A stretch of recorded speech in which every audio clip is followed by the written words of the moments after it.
Now introducing the Week 2 guest on Beat the Experts, English teacher and baseball coach, Mr. Bly. Super excited to be here. Obviously, as a baseball coach, I have keen understanding of the NFL, and as a Cleveland fan, I usually know who's going to lose. So I'm ready to do this. Yeah, the Browns lost last week. All right, everyone, welcome back to Week 2 of Beat the Experts. We're here with Mr. Bly. Last week we ended in a tie against Mr. Prescott. Evan and I didn't do too hot or as well as we wanted to. 10 out of 16. It's not quite what we wanted, but we're going to bounce back against Mr. Bly. We're going to start with tonight's game, the Thursday night game. It's about your score in English right now. 10 out of 16. It's actually Actually, that'd be an improvement. Didn't do too well on the poetry science bag. Yikes. Okay, so we're going to stick to the NFL now and not talk about my bad grades. Two absolute powerhouses of the New York Giants and the Washington football team. We're just going to pick the least bad team here. Simply put, the Washington football team is going to come out on top. Saquon not fully healthy yet, so we like Washington. Yeah, I'm going to agree with you. I like Washington too, and the Giants have their starting quarterback has the most nondescript name in the NFL. Daniel Jones, Johnson, might as well be John Smith. They're not going to win. Next up, we got the Bengals Bears. So last week, Ben and I made the mistake of taking the Vikings instead of the Bengals, and it cost us. We're not making that mistake again. We're taking the Bengals. We don't know if Justin Fields will play or Andy Dalton. Bengals are a more consistent team. Who they, baby? There is no way the Bengals are going to win this game. Number one, Joe Burrow's going to spend most of the time on his back. I think he's tremendous, but they don't protect him. I think Andy Dalton's going to start the game. He's obviously going to be motivated to play well. It's in Chicago, and Justin Fields will mix in and probably score a touchdown. So the Bengals have no chance. So you're going to hate on our team, and as much as I would wish to hate on your team against the Texans, I just can't pick against the Browns in this one.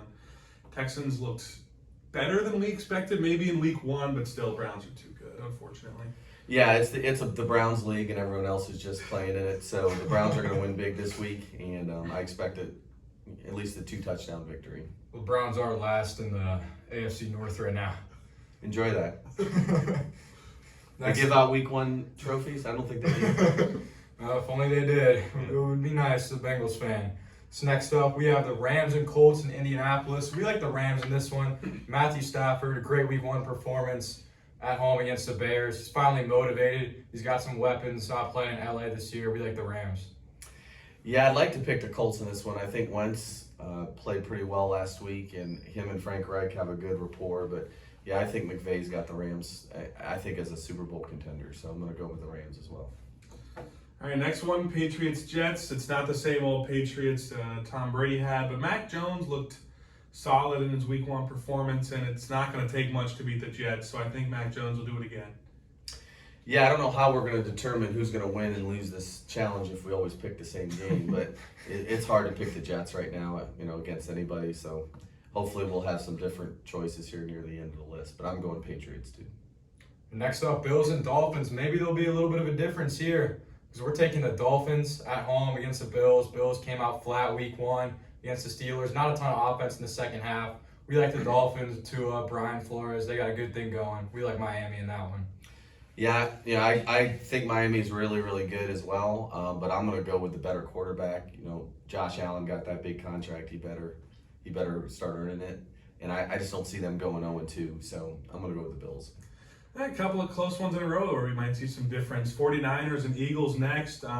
We thought the Eagles surprised week 1, and we liked them going forward against the 49ers. 49ers barely edged it out first game against the Lions. So I think we're going to go with the Eagles on this one. 49ers. It's on the West Coast, right? I think it's in Philly, actually. Yeah. Oh, they have 2 in the row on the East Coast. That might make me reconsider, but I still think the 49ers are too talented on defense, and they've got all their offensive weapons back, so I'm going to go 49ers. So next up, Raiders and Steelers, one of the hardest games of the week to pick. As Bengals fans, it's certainly easier to take the Raiders when it's close to pick against the Steelers, and that's what we're going to do. Derek Carr threw for a lot of yards. Darren Waller, an amazing performance week 1 and a big comeback win against the Ravens. We think they're going to ride that momentum and win against the Steelers. Yeah, it's really hard for me to decide who I hate more, the Ravens or the Steelers. Usually when the Ravens and Steelers play each other, I just cheer for a meteor to hit the stadium. But I'm going to go with the Raiders because, it was a big win over the Ravens last week, and I just want them to win really badly. So I'm going to go Raiders. That's something we can finally agree on. That's right. Saints, Panthers. Me and Evan had some trouble deciding this one, but we want to ride the Jameis Winston bandwagon, and hopefully he throws for more touchdowns and interceptions. That seems like to be the key for him going against the Panthers. So we're gonna go with the Saints. That's astute observation there, Ben. Throw more touchdowns and interceptions. That's a positive for your quarterback. I agree. I think obviously Jameis played really, really well, and I think they've got it figured out a little bit. But I'm going to go with the Panthers. I think Jameis his track record is too inconsistent to expect a big game two games in a row. So I'm going to go, and I think the Panthers play good defense. I think Coach Rule does a good job. I'm going to go with them. So next up for the last of our 1 o'clock games, Broncos and Jaguars. We like the Broncos in this one. Trevor Lawrence, a little bit shaky in his debut. If you can't beat the Texans, probably not going to be able to beat the Broncos. Much improved defense, very good secondary for the Broncos. We think Lawrence is going to struggle, and the Broncos are going to win in blowout fashion. Yeah, I'd like to pick the Jaguars just because Coach Meyer's down there as an Ohio State fan. But I agree. I think that they have too many holes all over the field. It's going to be a couple years, I think, before they're I think a team that can win consistently. So I'd go Broncos. Next up, Vikings Cardinals, one of the first 4 o'clock games, and I don't think if the Vikings can limit the Cardinals to single-digit sacks, then maybe you might have a game. But the Cardinals' defensive pass rush is going to get through Vikings really easily. Their O-line struggled last week against the Bengals. I think we all saw that. So I think it's going to be too much for the Vikings. We're going to go with the Cardinals. Yeah, and it's in Arizona. I just think that if you lose to the Bengals, I'm not sure you should even still be in the NFL. So I'm gonna say Cardinals for sure. Kyler Murray. Well, I think if you go 0-16, you should just lose your NFL team.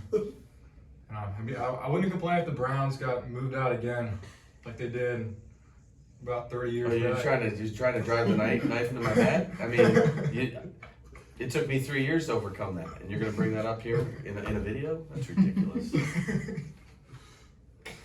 Next up, we got the Falcons and Buccaneers. I don't really know how you can bet against the defending Super Bowl champs right now.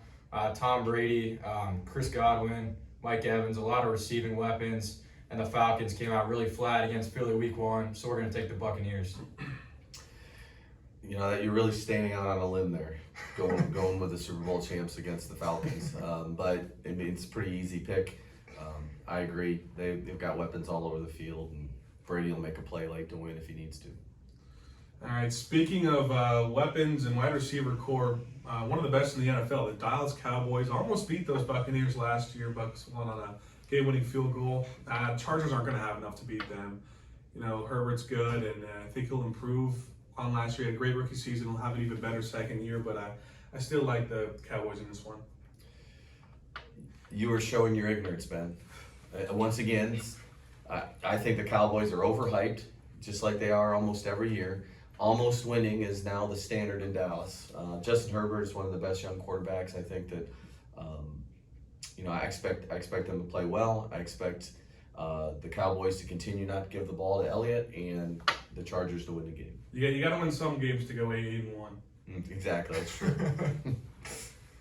Next up, we got the Titans and Seahawks in Seattle. Last week we took the Titans, and it really cost us. It looked like Kyler Murray was playing a bunch of middle schoolers, just throwing it around, running around the field like crazy. So we're going to take the Seahawks in this one. The Titans defense, just very subpar. They got a lot of offensive weapons, but we think it's still going to take some time for Tannehill to kind of figure it out with Julio Jones and some of those new additions. So we like the Seahawks in Seattle. Yeah, I think obviously post-COVID, the first game for the 12th man to show back up in Seattle, the place is going to be crazy. I don't think there's obviously Tennessee can run the ball. I think Tannehill is a capable guy that makes good decisions, but I think it's going to be too much with the crowd and going out to the West Coast. Next up, the Chiefs and the Ravens. Patrick Mahomes is just too good, especially early season, week 2. Like Prescott said last week, the Chiefs and Mahomes don't lose in September, and they're not going to tomorrow. Well, I definitely know they won't lose tomorrow because they don't play tomorrow. They don't play till Sunday. And That's what I meant. today's Thursday. So that's a safe bet. They will not lose to the Ravens tomorrow. But I also agree. I don't think that they'll lose on Sunday either. I mean, Lamar Jackson and Patrick Mahomes have, I think locked up at least 3 or 4 times now, and the Chiefs have won every time. I think that as long as they limit explosive plays, in the running game, the Chiefs are just too explosive for the Ravens to keep up, and they're obviously dealing with a lot of injuries, and I can't stand them. So we're going to go with the Chiefs. So the last game of the week, we got Lions-Packers on Monday Night Football. Packers are 11-point favorites, I think, but Ben and I, we don't care. We're taking the Lions in Green Bay. Bold pick this week. Big upset. Aaron Rodgers, really bad week 1 performance. I mean, there's a chance he's mad at the organization. He might just be not putting his full effort out there. So like the Lions, they made a big comeback last week. Jared Goff got it going. There's a good chance we're going to be wrong, but we're picking Detroit. So we're breaking the story here today that Aaron Rodgers is on the take, that he's purposely tanking the season. Yeah, you heard it here first on Nation Sports Radio. Wow, okay, I don't want to be a part of that. I'll say the real loser here is the NFL scheduler who decided to put the Lions on Monday Night Football. I mean, who wants to watch that? But, I mean, they obviously played poorly. The Packers, last week. But Aaron Rodgers he's a Hall of Famer. The Lions are not going to win in Lambeau. You just guaranteed that I'm going to win this challenge, so I appreciate that. All right, well, we'll see if that stands true. Thanks for coming on. Week 2 picks. Hopefully we don't tie this week and kind of come out on top. Unfortunately, we couldn't do that against Prescott, but thanks for coming on, Mr. Black. No, I'm just glad to be here, and I think as soon as we turn this video off, we're going to go look at some poetry because, wow.